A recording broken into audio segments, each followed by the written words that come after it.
he wanted to build a car, as he said, to kick their ass on the street, too. So this is Carroll Shelby's answer to Ferrari. There were rumors it was painted Ferrari red, that was his sort of to Ferrari. Picture a padlocked storage building in the Texas countryside, forgotten for 20 years, its owner never once mentioning what was parked inside. No sign. No security camera. No hint that anything valuable was behind that door. When a small team of researchers finally talked their way onto that property in the spring of 2018, they weren't expecting a miracle. They were expecting another dead end just like every search before it. Instead, they found a stripped, sun-bleached, engine-less shell of a Mustang sitting on flat tires, and somehow, impossibly, that wreck turned out to be one of the most important cars Carroll Shelby's team ever built. A prototype the automotive world had quietly written off as scrapped 50 years earlier. This is the story of how that car survived, why it was never supposed to, and what its return revealed about the secretive, experimental side of Shelby's career that most fans never got to see. Before we get to the field in Texas, it helps to understand the man whose name was stamped on that car's fender, because none of this makes sense without him. Carroll Shelby didn't start out as a builder. He started out as a racer, a chicken farmer from Texas who happened to have a rare gift for controlling a car at speeds where most drivers lost their nerve. He climbed through the ranks of American and European racing in the 1950s, and in 1959 he reached the top of the sport by winning the 24 Hours of Le Mans behind the wheel of an Aston Martin, sharing the win with co-driver Roy Salvadori. It should have been the start of an even bigger racing career. Instead, it was close to the end of one. Shelby had been racing for years with a heart condition that doctors had warned him about, and not long after that Le Mans victory, his body forced him out of the driver's seat for good. Most people in that position would have stepped back from motorsport entirely.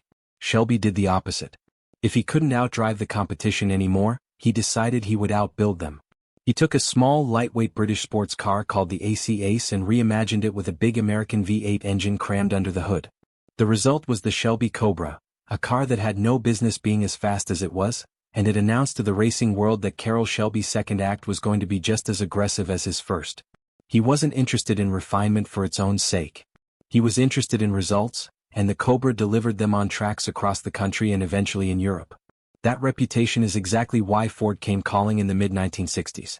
Ford had a very specific, very expensive problem.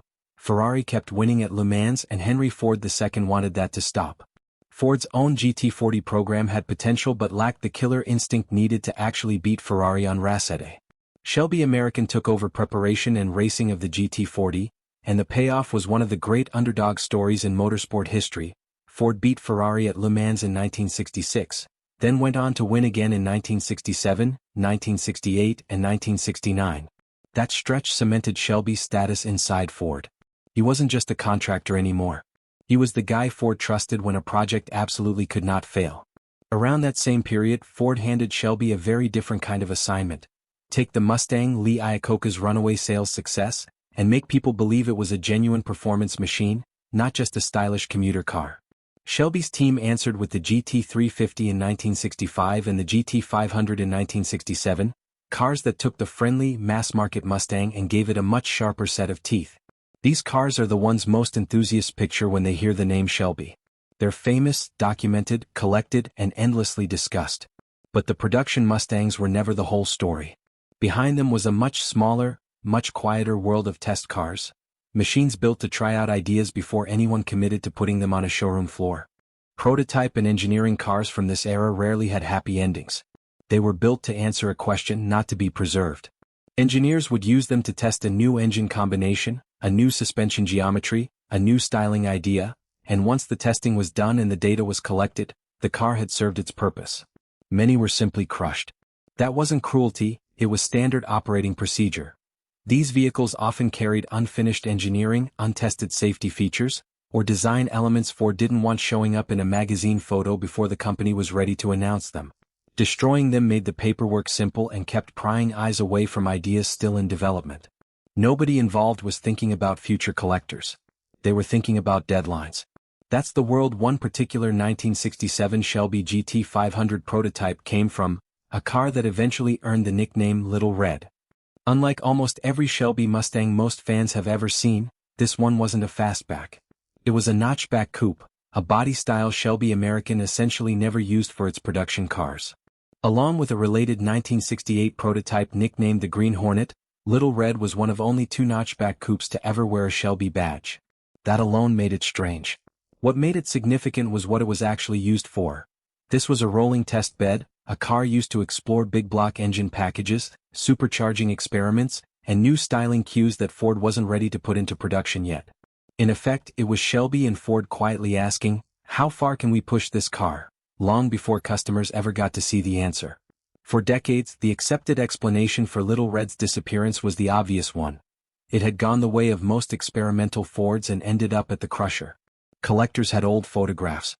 They had scattered mentions in period documents. They had the kind of second-hand knowledge that keeps a legend alive without ever confirming it's true. What they didn't have was the car. Every serious attempt to track it down over the years hit the same wall and stopped. The break that eventually cracked the case actually came from Little Red's sibling car, the Green Hornet.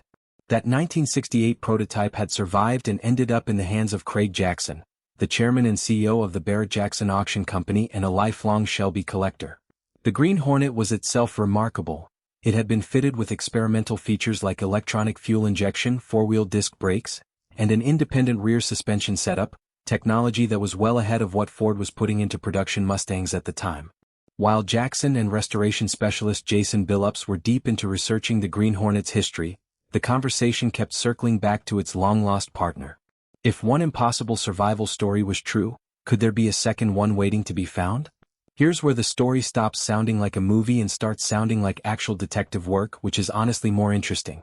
Nobody stumbled onto Little Red by accident. It was found because 2 people were willing to question an assumption that everyone else had accepted for 50 years. For decades, researchers searching for Little Red had been using the Shelby assigned serial number as their starting point, and that number simply led nowhere. No registration trail, no paper trail, nothing. Billups and Jackson realized the flaw in that approach. Every Shelby-built Mustang started life as a regular Ford before Shelby American ever touched it, which meant the car also carried an original Ford VIN, separate from the Shelby identity everyone had been chasing. When they started digging through old inventory records tied to that original Ford VIN instead, a trail that had been cold for half a century suddenly opened back up. That VIN led through old registration records and ownership history, and it eventually pointed toward a property in rural North Texas. On March 3, 2018, Billups, along with a small group that included an automotive journalist and a Mustang specialist, got permission to see the vehicle in person. What was sitting there did not look like a legend. It looked like a wreck. The engine and transmission were gone. Body panels were missing. The car was resting on its rear suspension, tires flat, paint faded down to a dull, sun-bleached red. To anyone who didn't know exactly what to look for, it would have been easy to walk right past it as just another rusting Mustang shell rotting away in a field. But the details were there for anyone who knew where to check. The Shelby-style taillights, the shape of the stripe treatment, the small Shelby badges pressed into the roof pillars. This wasn't just any old Mustang. This was the car. The setting matters here because it strips away any temptation to romanticize what happened. Little Red wasn't preserved in some climate-controlled vault by a secretive collector who understood its importance. It survived through neglect, confusion, and sheer accident. Instead of being sent to the crusher as originally intended, records eventually showed the car had quietly been shipped off to a Ford dealership and sold to an ordinary customer, with no mention of its prototype history attached. From there it changed hands a few times over the following decades, passing between owners who likely had no idea what they actually owned, until it ended up parked and forgotten on that Texas property for roughly 20 years. A prototype like this has none of the built-in protection a numbered, well-documented production car enjoys. If nobody around it understands its significance, it can be parted out, sold for scrap, or simply left to rot, and Little Red came close to all 3 before someone finally recognized what it was.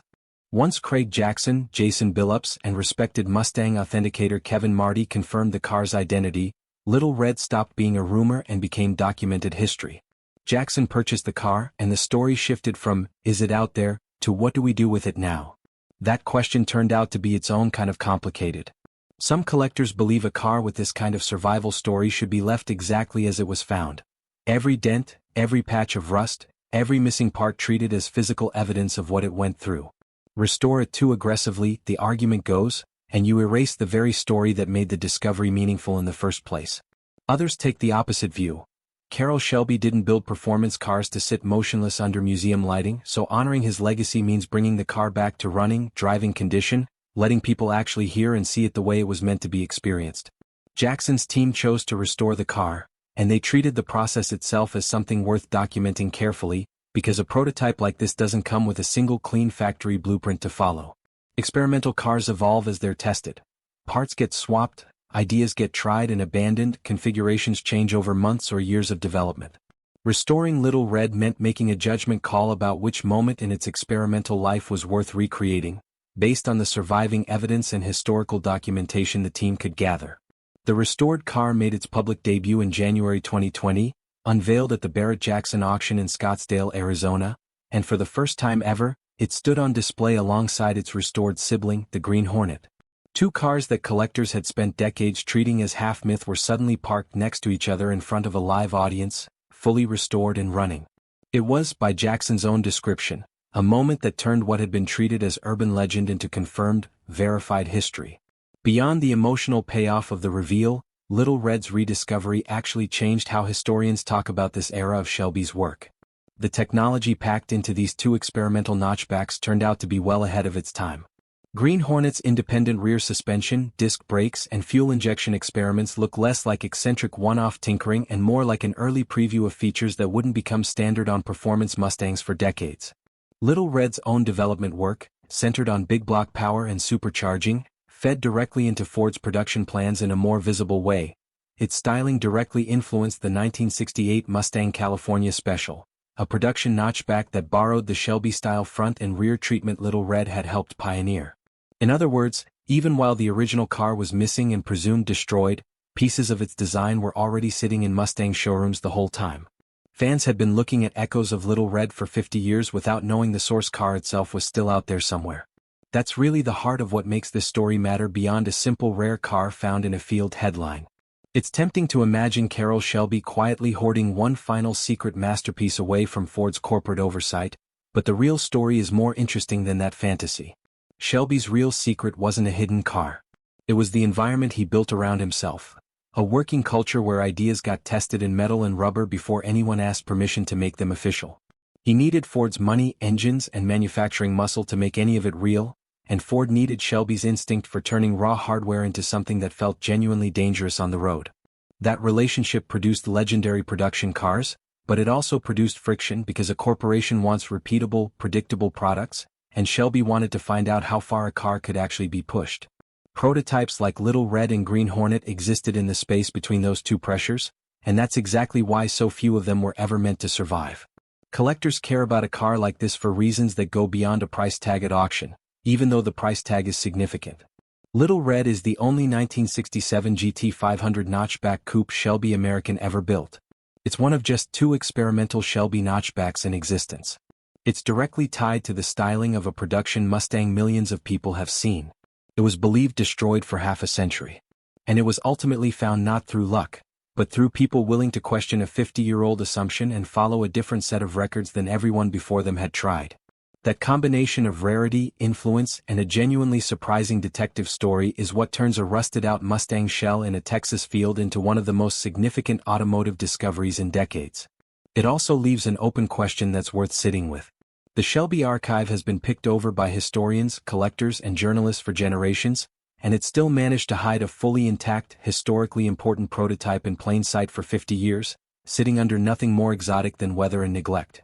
If that's possible, what else might still be sitting in a barn, a back lot, or a padlocked shed somewhere, waiting for someone to ask the right question instead of accepting the easy answer that it was destroyed long ago?